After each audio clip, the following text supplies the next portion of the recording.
விஜய்க்கு வந்து பிஜேபி எதிர்ப்பு வந்து ஒண்ணு அவங்கள ஏதாவது பேசிட்டா நமக்கு சிக்கல் வந்துரும்னு நினைக்கிறாரா? பயப்படுறாரா? அல்லது வந்து அவர் வந்து மனமும் வந்து பிஜேபி தான் எதிர்க்கிறாரு.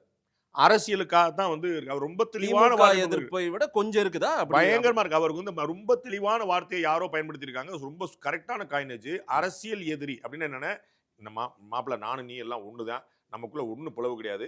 எலக்ஷன்ல நான் உன்னை ஜெயிக்கணும். இவ்வளவுதான். வேற ஒண்ணுமே கிடையாது. ம். ஐடியாலஜிக்கலா உனக்கு திமுகவுக்கும் பிஜேபிக்கு எதிரி. எனக்கும் அவன் தான் எதிரி. அதான் திமுகவுடைய பி டீம்னு சொல்லுங்க நான் ஏற்கிறேன்.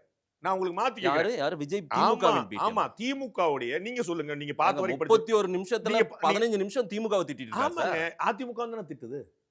அதிமுக தான் திமுக திட்டுது. ஆ. அதிமுக திமுக கொள்கை முரண் என்னன்னு கேட்கிறேன். நான் சொல்ல கொஞ்சம் உள்வாங்கிட்டு நீங்க சொல்லுங்க. பேசுறீங்களா? திமுகவுடைய பி டீம் விஜய்ன்றேன். ஏன் அப்படின்னா, திமுகவுடைய எந்த கொள்கையில இருந்து பிஜேபி தாவேக்கா முரண்படும் சொல்ல சொல்லுங்க. எந்த கொள்கை? ஒன்றியமே காப்பி அடிச்சாருன்னு சொல்றேன். தீய சக்தி காப்பி அடிச்சாருன்றேன். பெரியார் காப்பி அடிச்சாருன்றேன். அண்ணாவ காப்பி அடிச்சார். என்ன புதுசா வச்சிருக்காங்க? அவர்ட்ட ஏதாவது ஒண்ணு புதுசா இருக்கா? டிஎம்கே செஞ்சத பூரா அப்படியே காப்பி கேட் பண்ணியிருக்காரு. ம். அவர் தானங்க பி டீம்.